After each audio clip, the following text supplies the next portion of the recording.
Hey, Hello, hello. everyone. Hi, Jason. Hi, how are you? I'm good. I'm good. And how is everyone today? Welcome to 20 Minutes Event Props Marketing Live with myself, Sabrina Meyers, Hot Hospitality Exchange, and Jason Greenman from Acomo at Event Dad. You must follow him. He's awesome. Now, we're back for another wonderful episode of 20 Minutes Event Props Marketing Live, and super excited about this one because the last time we did this kind of episode, it was, I want to say, an engagement bomb. Like, it was amazing. It was so much fun. So many of you got involved as well. So if you've joined us, say hello. Let us know where you're joining us from.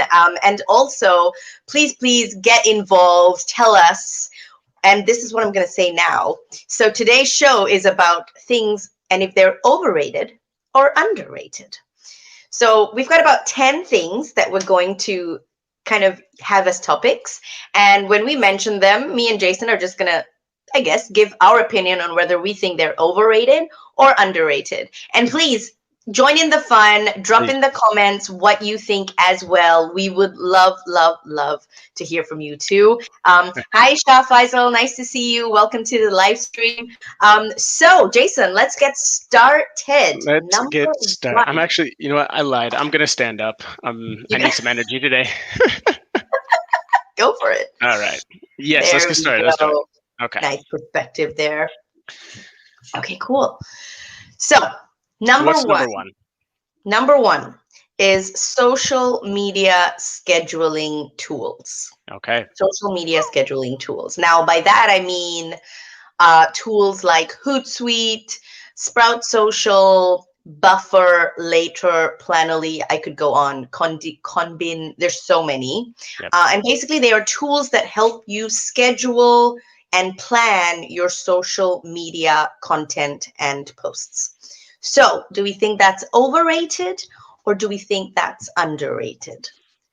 So, I'm going to say I think that they are underrated.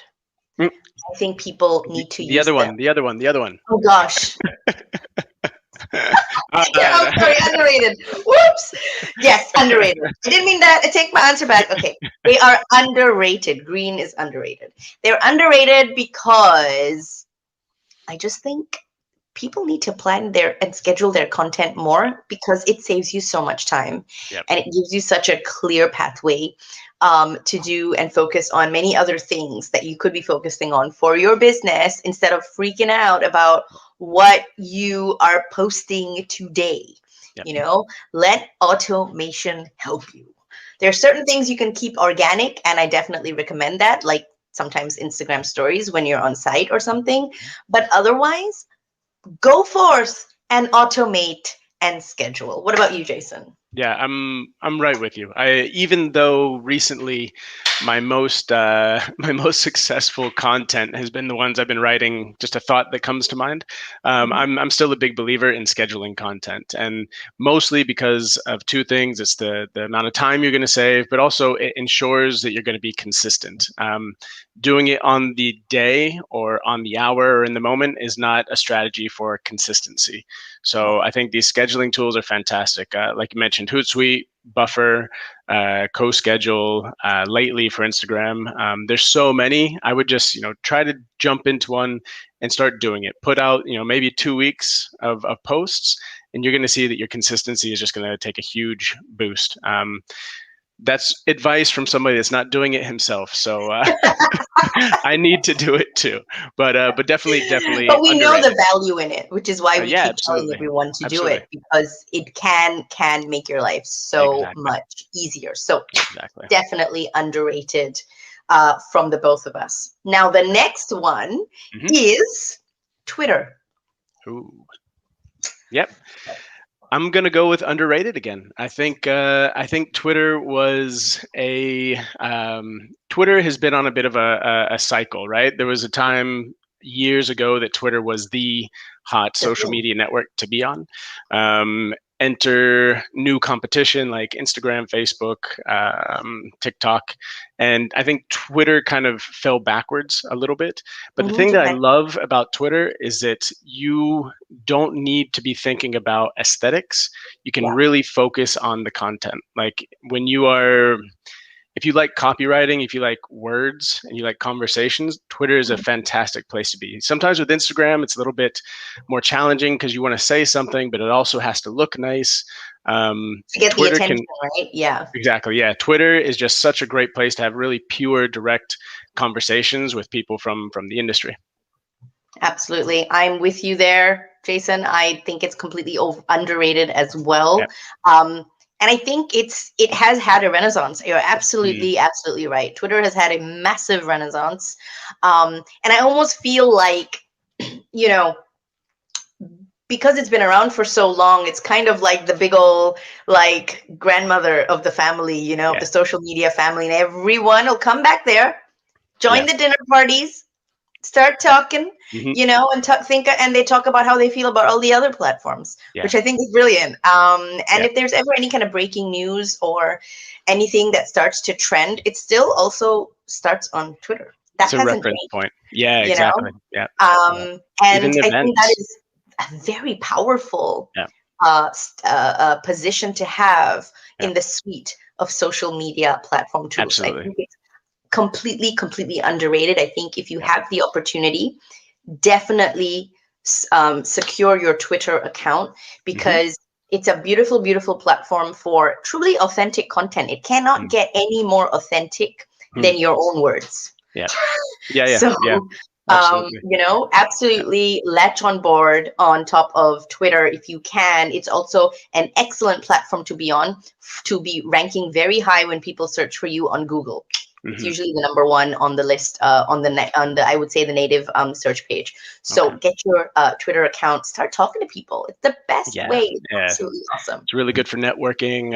I've met so many people in the US and Canada and Europe purely through little comments and conversations on Twitter because it's so easy, it's quick, and it doesn't require as much effort to get involved in the conversation as some of the other platforms.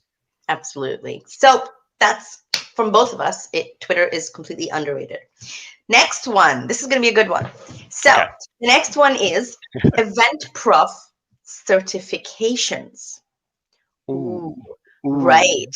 So and now this is me and Jason. This is interesting because we always have a pre-talk before we do these lives, and so for me, Event Prof certifications are underrated. I think they're underrated. Let me explain why. I come from a very academia focused background. My father was a professor in the university. A lot of my life has been about you have to study and you have to get certified, you have to get Mm, a degree, and this, mm, this, this, this. So education has played a very big role in my life, but also I do enjoy it. And so any kind of certification, I always feel it can only be a good thing. I don't think it's mandatory, in order, like you shouldn't look at it as you absolutely need to get certified. But I think it's a nice to have, if there's certain topics and areas that you're interested in and you want to have a little bit of, I guess, oomph or value add, mm. to for your clients and whatnot, then yeah, by all means, go and get certified.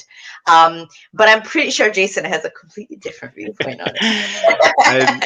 I might get roasted for this by the events prof community. I'm a little bit nervous. I come from an entrepreneurial background. I went to university, I have degrees, but as an entrepreneur, I'm much more into diving in and getting my hands dirty and looking for experience. I think a lot of times I think about my education and I think, were those 4 years Mhm. valuable in terms of what I did, or could they have been used in a better way? And sometimes I think that, I have a degree, but really, if I had spent those 4 years getting my hands dirty and doing the work, that maybe that could have been a better way of using that time. And I think with these sorts of event profs certifications and Yeah. degrees, I have a similar feeling that yes, we could spend time studying and doing those things, but you could also dedicate that same time to trying to put together your own event, And honing the craft.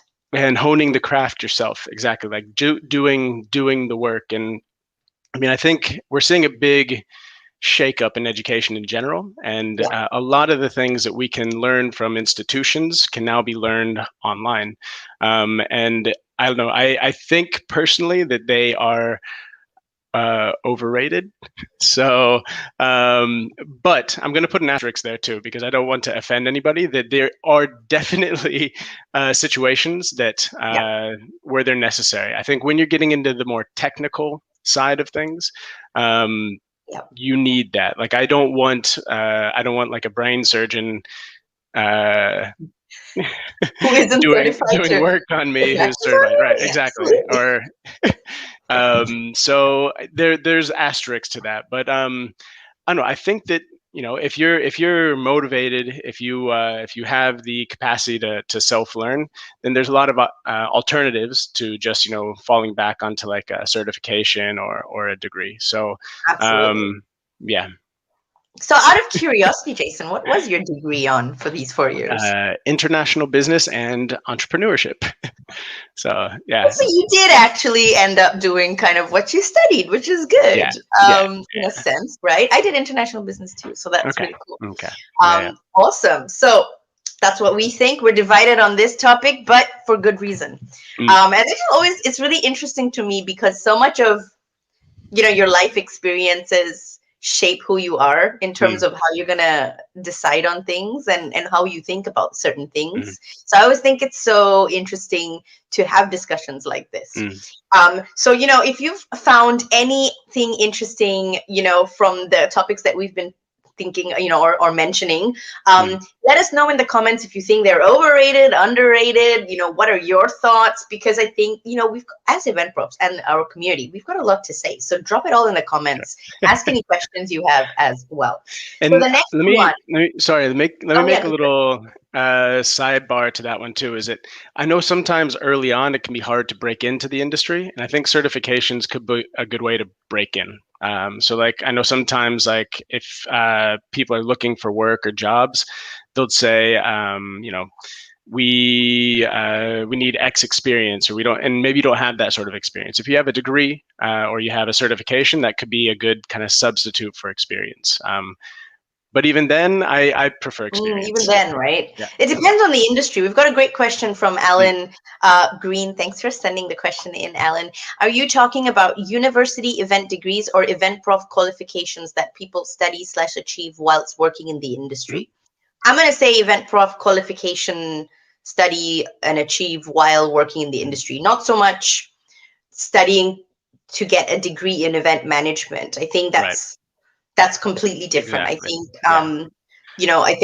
I view them completely differently. I think it's more certifications that people do after. So if you want to say get certified in digital marketing, Hmm. or to support your role or your job, or you want to get certified in virtual events, or whatever the case is, as event professionals, we have a plethora of things that we can certify ourselves in, right? Hmm. From health and safety to marketing to logistics to event management, like in Yeah. terms of virtual. So there's a big, huge spectrum there.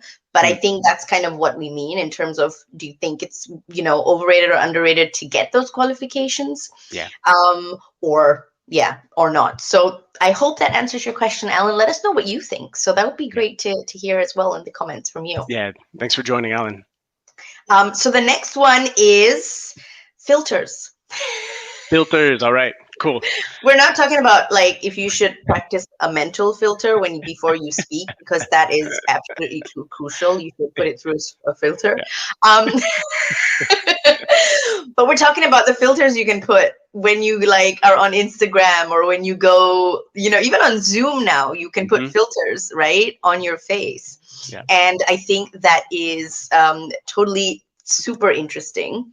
Mm. And so that's what I think is that, is the question. Do you think filters are overrated or underrated?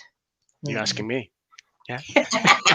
I think that they're probably overrated. I'm going to go with overrated.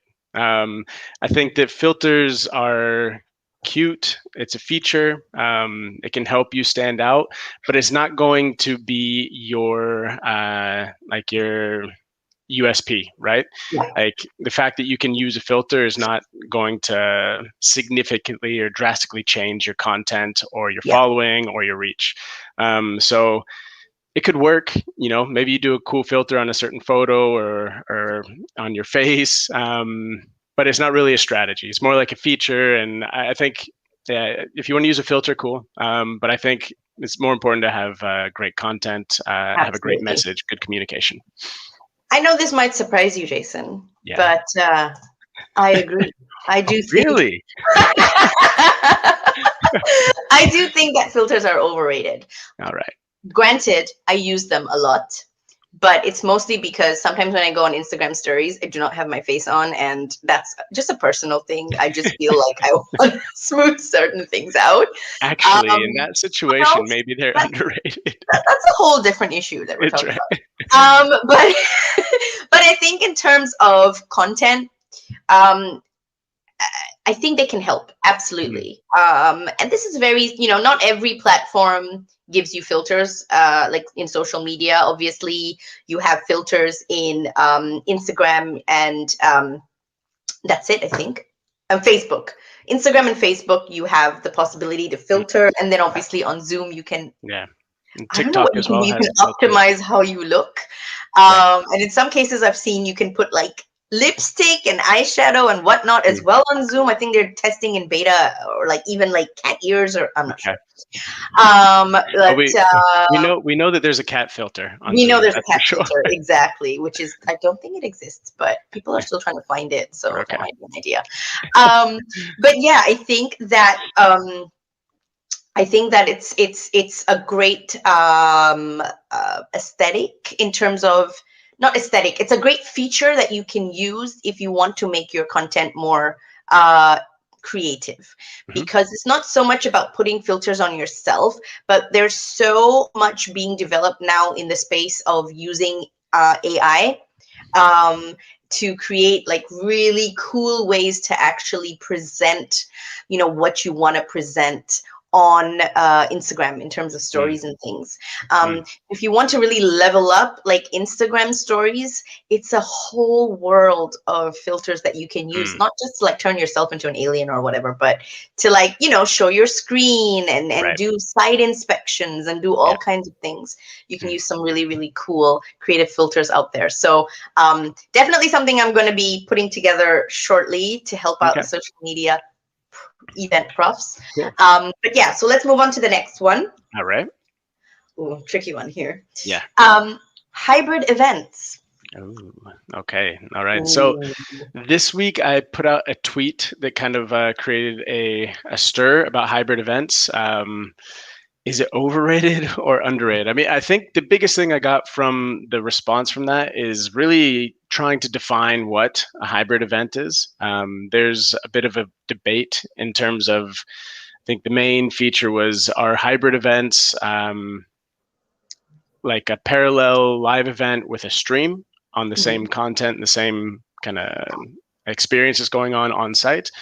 Or do both sides need to actually interact as well? Does it require interaction between the virtual group and the on-site group?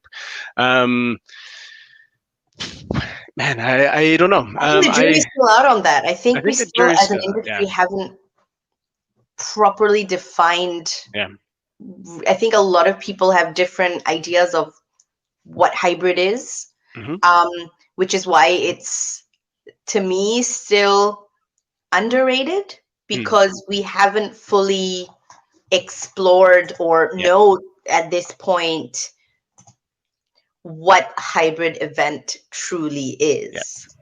Now I know I responded to your tweet saying, haven't we been having hybrid events for years? Because I remember growing up in Singapore, watching the MTV Movie Awards, And you could, this is a live show with a live audience happening in America that I was sitting in front of my TV watching in my bedroom in Singapore. But then again, that's a broadcast, which Andrew Roby did say to me, and I was like, yeah, that makes sense. It's a broadcast. And I guess the difference is I wasn't in any way, shape, or form able to take part in that event that was happening from where I was. It wasn't even a live broadcast. It was like a broadcast that I watched later. Right. Okay. But in the live broadcast, the audience in America could take part because they could call and they could vote for their favorite artists. Or if they were trying to raise money for charity, they could call and press things and, pay, things. So it might have been a broadcast, but it did have this connection to this virtual audience or the attendees that were not there that were able to communicate. So does that count as a virtual hybrid event? So that's the thing. I don't know. In my head, it does if there's that connection. But does it need to have that connection in order to be a hybrid event? So I don't know. Me personally, I fall on the side of like it doesn't necessarily have to. I think if you're running, if the event is on site, right? The experience is on site, whether that's the award show, it's a football game, it's I don't know, the MTV Music Awards, it's the actual event is happening on site. So you have an on-site audience, but you also have people that are tuning in to watch the actual event. So everything that happens before the event, all the promotion, all the pre-event, the message is the same, right? You're talking about what's going to happen on site, right? Yeah. And then during the event, you have the people who are on site and you have the people tuning in to kind of watch and experience it. Even if there's not a lot of engagement between the two groups, I would still, me personally, I'd still consider a hybrid because you have an event dedicated on site and you're running an event on top of that, which is the virtual.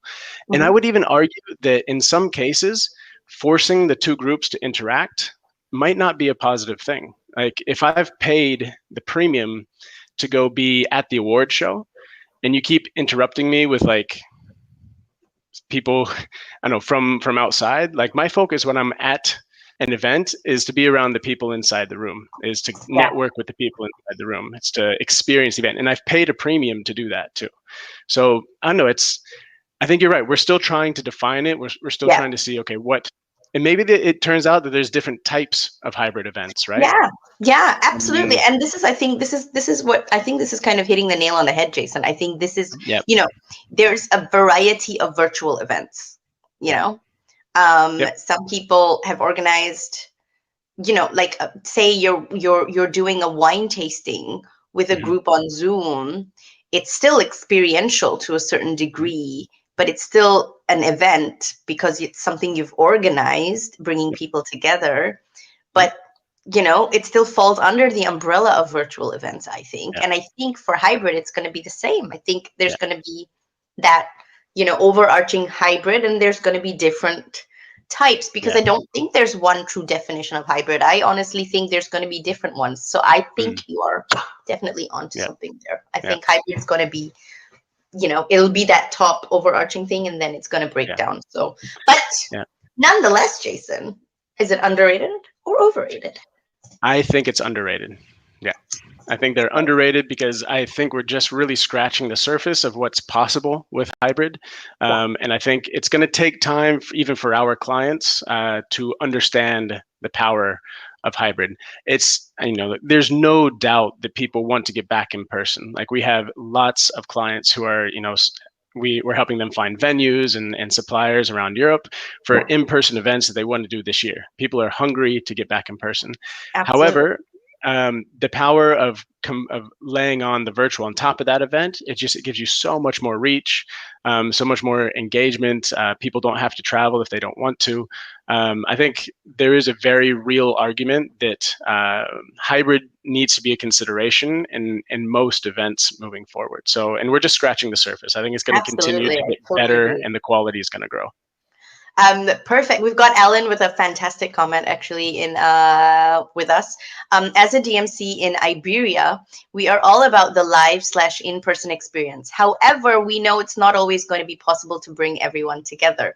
So virtual is here to stay. And it's about finding ways to make the virtual experience feel as good, but not as But good, not as good. as the real thing. Yeah. And Absolutely, Alan. Completely yeah, agree with your statement there. yeah. Absolutely. And it's true. I think that's going to be the constant challenge. Like, I don't think that you can create the same experience as being in person. I No, I, I I don't just think don't. so. And I think it's you're comparing apples to oranges. exactly, At the end exactly. of They're the day. different products. They're Yeah. different products. So yeah, that's a great comment, Alan. Thank you. So now we're going to talk about this is we always try to mix in interesting like very relevant Serious words and then completely irrelevant but in a still sense relevant. So we're going to talk about so what do Jason and me think about where we live? Is it overrated or is it underrated? Now to Okay, give you context to that, Jason, you're in Barcelona, Spain. that's right. And I am in Cologne, Germany, just a little bit outside of Cologne, Germany. So, Jason, overrated or underrated? Barcelona, Spain. So Barcelona is a tough one, right? Because everybody knows Barcelona. It already has a fairly good reputation.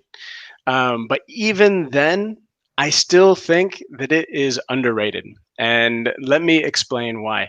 Um, I think that Barcelona is not just the city. So, like, everybody knows Barcelona, the architecture, the museums, the food culture is fantastic. Has a very big airport, so travel is easy. There's a lot of direct flights. The weather is fantastic. It has beaches, but it also has, like, within 2 hours of Barcelona, if you get in a car, Mm.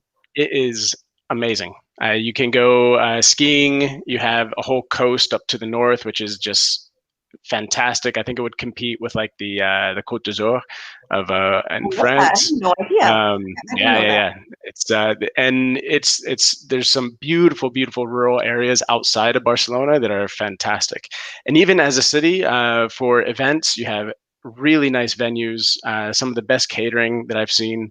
Mm. The prices are still fairly reasonable compared to some of the other larger destinations like London, Paris. I still think that Barcelona is a great value for money at the moment. So I continue, even though it seems like it could be overrated, like Barcelona, everybody knows it. I still think it's underrated. Excellent. I love that. And you're right. I think that um, we've I know for me personally, I've only ever gone to Barcelona to attend IBTM.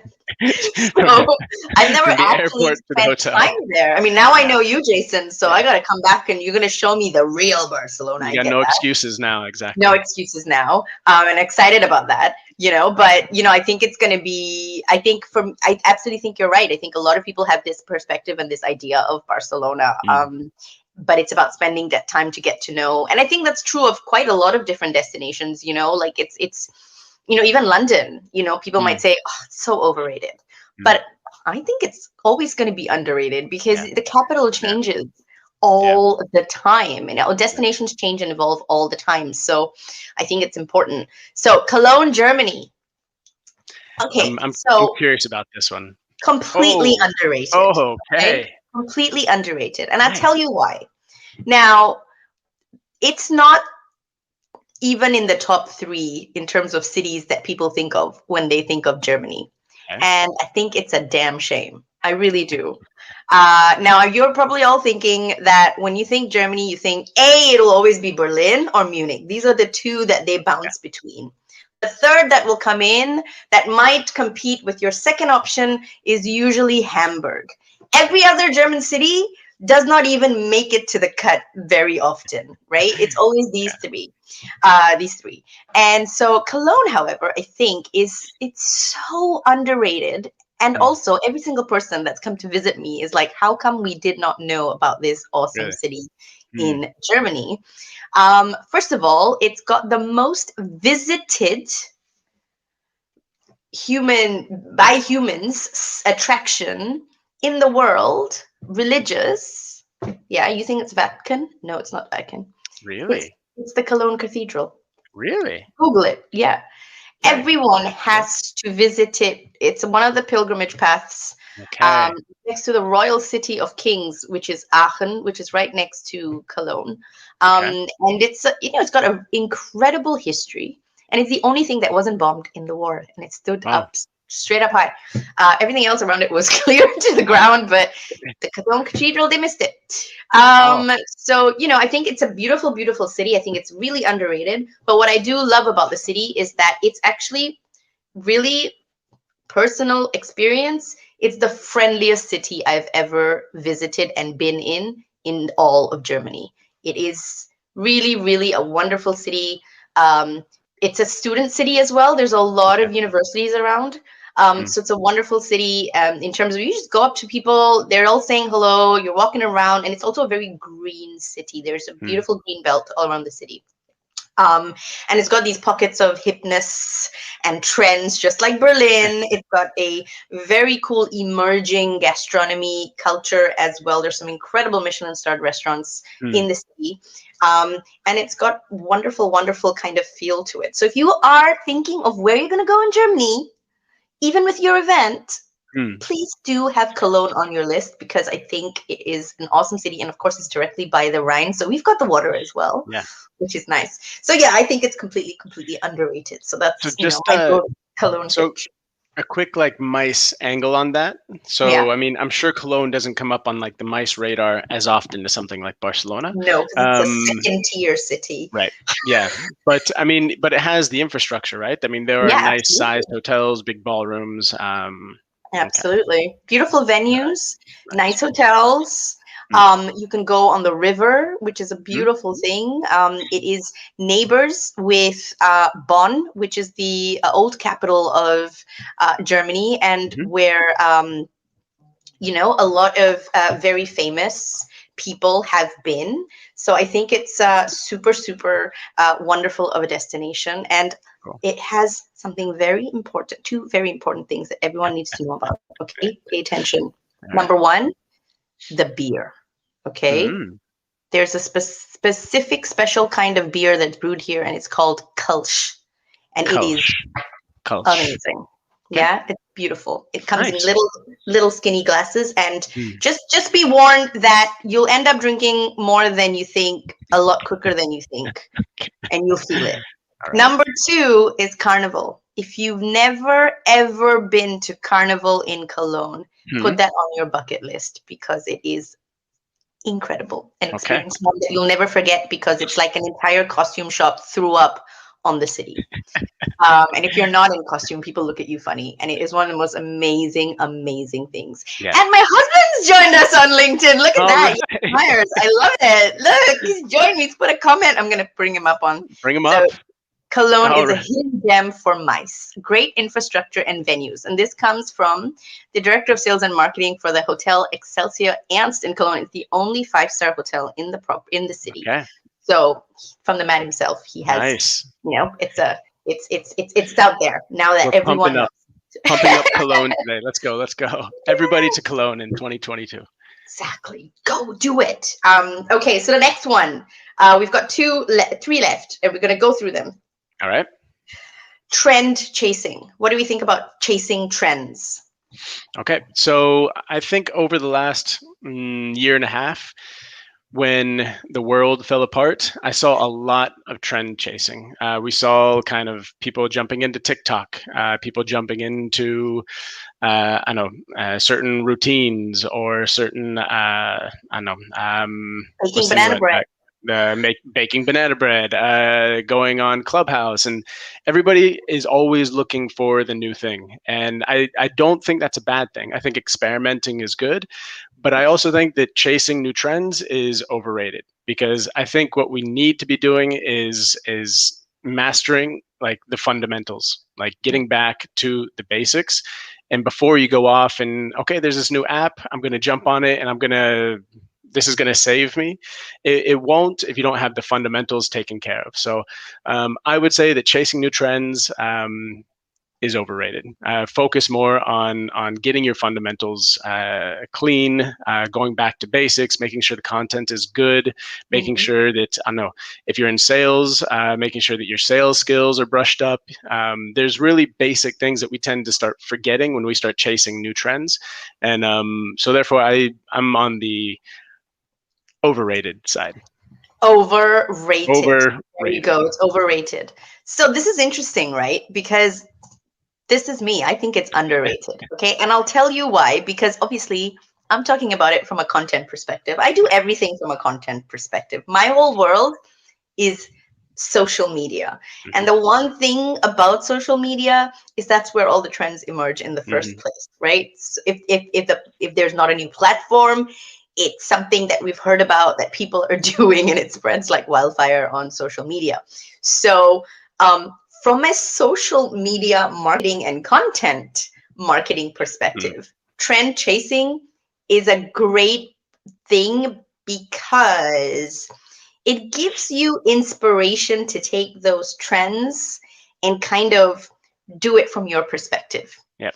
Right. And I think that's, we've been seeing lots of memes of popular culture and newsworthy moments that, event professionals have turned into fantastic Instagram posts or LinkedIn posts. The famous Zoom cat lawyer, one of them, we used and talked about. But yeah, I mean, look, I'm not one to jump and follow every single new trend that comes on. I didn't make banana bread in the pandemic. Sorry, people, to disappoint you. Disappointing. I didn't take up knitting. I didn't do quite a lot of things. I did join TikTok and I did join Clubhouse, but that's because, I'm all about social media and I love experimenting with new platforms. And I embrace them.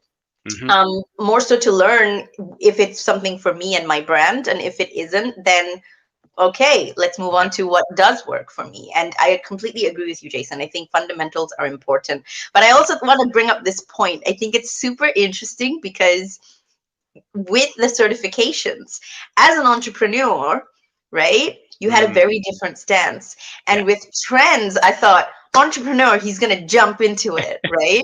But it's a different thing here. So it's interesting to see how your experiences on certain things affect your, thought processes and your kind of decisions. It's interesting because I guess if we define what a trend is, like I think a trend by definition has a beginning and an end, right? Yeah. And so if from an entrepreneurial point of view, you're not looking for trends, you're looking for an idea or a model that's going to last time. So that might be the way that I'm able to justify the two differences up here. Exactly. Well, so we've got Yan who's saying come and visit Cologne. Everyone come visit Cologne. And then we've got a wonderful event prof, Yaro, who said, thank you guys for these 2 points of view on trend chasing. And I agree with you both. That's very political. That's very political, huh? Politically correct. One, exactly. You have to take a stance. Take a stance. So the next one that we're going to talk about is vaccinations. Vaccination. Yes. Totally underrated. Underrated. I think this is quite controversial, but let's see. What we think. What do you think, Jason? Underrated. No, the other one. Sorry. This one. Yes. Underrated. I think what I'm seeing in some areas that are starting to get their vaccination rates up is a little bit of complacency because things are also getting back to normal. And so people are thinking like, things are getting back to normal. Most of the population is getting close to some level of vaccination. We can relax a little bit. I'm a big believer in the science of vaccines. And I know that there are some very minor side effects. It makes some people feel bad. But I mean, we need to get vaccinated, guys. We have to get vaccinated. This is the brightest light that we've had in the last 18 months to get out of this thing. And I don't want us to lose steam when we're halfway across the river, right? Let's get out there, get vaccinated. Vaccines are totally underrated. Vaccines are amazing. They've helped humans for years. So I'm super pro underrated. And I am also completely on the underrated one for this. I'm still waiting to get mine. I ran to put my name on the list. I think it's going to be one of the ways that we can get back to where we need to get back to. And so vaccinations are definitely, for me, underrated, and we need to just be pushing out to make sure that we all get Yeah. vaccinated. So we can go back to some semblance of normality. Please. Not just with our industry, but the whole world, just traveling, doing like, Exactly. and how we used to like going to a restaurant to eat, not have to do takeaway and delivery. Exactly. So that's going to be awesome. So yes, absolutely. And our last one, all right, also a controversial one, I think. Yeah. Okay. Is coaching. What do we think about coaching? Okay, you want me to go first? Yes, please. All right.